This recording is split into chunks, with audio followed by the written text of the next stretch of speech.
pálpebras com pitose podem obstruir e impedir o desenvolvimento do olho.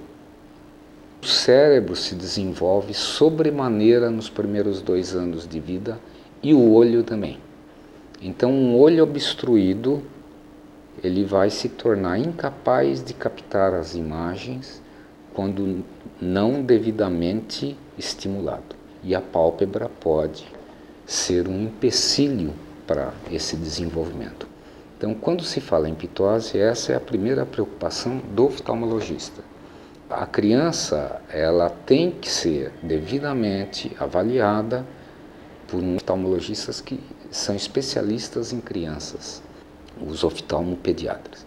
Eles estão mais habilitados, capacitados e aparelhados para medir a acuidade visual da criança, mesmo que a criança não refira a visão. Então, essa é a importância da primeira consulta. A criança é o melhor paciente que existe para correção de pitose. Do ponto de vista técnico, se corrige a partir dos 2 anos e meio, 3 anos, porque é quando eu consigo tomar todas as medidas para definir a técnica exata. A criança tem plena consciência da sua autoimagem. Então, é aquela pergunta, desde quando a criança se olhando no espelho se reconhece como aquela imagem sendo a dela? Eu diria que desde sempre. Principalmente as meninas, elas se olham e elas estão na frente do espelho já com 1 ano, 2 anos. O sofrimento vem muito antes do que a gente imagina. Essa idade de 3 anos é ideal porque, se demorar demais, ela vai para a escola e na escola ela vai começar a sofrer a discriminação pelo problema. Então ela pode alterar a personalidade tanto para agressividade como para timidez. A maioria dos casos que eu tenho observado, os pacientes se encapsulam, elas ficam tímidas. Alguns fazem o contrário, que elas saem batendo em quem faz chacota. O que, tanto para um lado como para o outro, são distúrbios indesejáveis no crescimento da criança. Aos 3 anos, a criança ainda tem possibilidade de, depois de elevar a pálpebra, volta a repetir como oftalmologista, recuperar plenamente a visão, com correção adequada de óculos, estimular o olho, se ele for preguiçoso, fazendo tampão no olho bom, forçando o olho a enxergar. A pitose pode causar 2 danos. Um é o funcional, que é o pior. O olho vai deixar de se desenvolver, ele não aprende a captar a imagem, levando ao que se chama cegueira funcional, ou ambliopia. O indivíduo vai descobrir aos 18 anos, quando vai fazer o alistamento militar, fecha um olho e vai notar que ele não enxerga com aquele da pitose. Isso ocorre também em problemas de grau. Então, o paciente tem um grau diferente num olho, muito diferente do outro, e o olho mais anormal, que tem mais grau, tanto para mais como para menos, como para miopia, como para hipermetropia, ele tende a não captar a imagem. E ele usa o olho melhor para captar a imagem e esquece o outro. Esse esquecer, às vezes, leva a um desbalanço muscular que faz com que o indivíduo apresente estrabismo. As pitoses podem ser tratadas todas cirurgicamente. Não há tratamento clínico para a pitose. Quer dizer, não, é uma doença que afeta músculo e não há tratamento medicamentoso. Quer dizer, não há colírios, não há remédios por via oral. Na pitose congênita, o paciente vem com 6 meses, eu costumo acompanhar a criança a cada 6 meses, por 1 ano e meio, 2 anos, quando então ela consegue me referir tanto a acuidade, como ela consegue colaborar comigo para que eu possa medir a força dos dois músculos. A pálpebra tem dois músculos para elevá-la. Então, a dificuldade da cirurgia, da correção da ptose, é que é uma equação com duas incógnitas. Cirurgia extremamente capciosa, uma das mais difíceis que tem.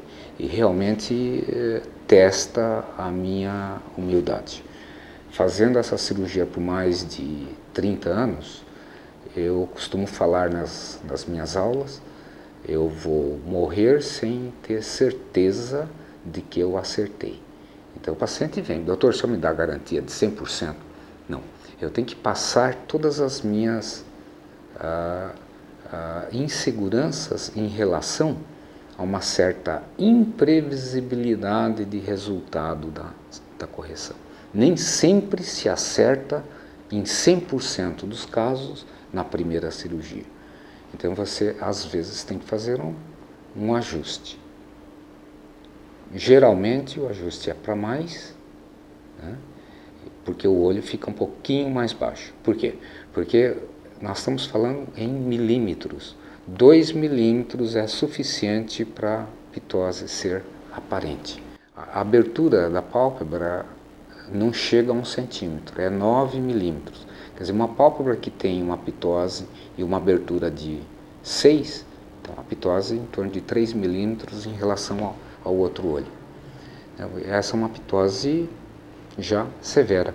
4 milímetros a 5 já bloqueia a entrada da luz, porque a pupila fica no centro dos 9, 10 milímetros. Então, se a pálpebra cobre a pupila, o indivíduo tem que fazer uma manobra compensatória para poder enxergar com os dois olhos. Então, normalmente, ele tem uma posição de cabeça com o queixo erguido, e numa criança muito pequena, numa ptose bilateral, ela realmente vai ter problema até de postura, de coluna, e vai ser desajustada do ponto de vista do desenvolvimento motor. A cirurgia da ptose em criança congênita, sempre anestesia geral, embora o melhor seja que eu consiga fazer com o local, paciente colaborando. Elas levam em torno de 1 hora, não é uma cirurgia demorada, mas a cirurgia ela é, do ponto de vista diário, uma cirurgia pequena, mas extremamente técnica, porque eu tenho que localizar o músculo e fazer a devida correção na medida exata. Então, é uma cirurgia de precisão. Delaminando a pálpebra, você tem vários níveis e em cada nível você tem um músculo diferente. Então há que se entender da anatomia para atuar no músculo, primeiro, correto. Segundo, tem que se atuar na quantidade correta. É aí que vem a grande dificuldade do cirurgião, porque tudo isso é milimétrico e nenhum cirurgião controla a cicatrização. Então, a cicatrização é individual. Há quem retraia mais na cicatrização, há quem retraia menos na cicatrização. E esse pequeno mais ou menos é suficiente para dar uma diferença de 1 milímetro para cima e para baixo. Daí eu dizer que 100% na primeira cirurgia não dá para garantir, mas existe, primeiro, a necessidade de se estabelecer a técnica cirúrgica, segundo, quantificar e depois executar. Então, determinar a técnica, que às vezes pode ser até mista, você pode associar duas técnicas, você tem que realmente examinar. E o paciente tem que colaborar. Então, olhar para cima, olhar para baixo, ele tem que ter um fenômeno protetor, porque toda boa correção de ptose deixa um entreaberto quando o paciente dorme. Essa é outra preocupação, muito mais a ver com os pais do que com o paciente em si. Porque o paciente bem operado de ptose pode deixar uma lacuna, uma frestazinha ao dormir que mostra o branco dos olhos. E aí a mãe vem desesperada: doutor, meu filho não fecha mais os olhos. Infelizmente é uma condição que, se você encurta, você eleva, vai ter um déficit para fechar, que é normal. Então, e que normalmente não dá queixa nenhuma em paciente nenhum. Ele pode ter algum problema inicial nas primeiras semanas, mas a gente vai medicar para proteger o olho, mas normalmente se compensa, isso aí não traz nenhum transtorno para o indivíduo. A criança com ptose, quando os pais dizem, o doutor vai elevar a pálpebra, ele não reage como um adulto, já prevendo todo o sofrimento da cirurgia. A criança tem um pensamento mágico. Então o doutor, o tio que vai operar, é um mágico que com uma varinha de condão vai colocar a pálpebra e vai fazer assim, e ela se olha no espelho assim. Então são os pacientes mais colaborativos que eu tenho. E no dia seguinte, quando ela se vê no espelho, quando eu tiro o tampão, quando ela se vê no espelho que ela está normal, existe uma metamorfose em muitas crianças. Ela muda a personalidade. Ela fica eufórica, ela fica alegre, ela fica até acima do normal. Ela fica muito sociável quando ela era fechada. Então esse lado da cirurgia, que é a reabilitação do paciente para os contatos e para o normal desenvolvimento, visto a melhora da sua autoimagem, é uma coisa extremamente gratificante.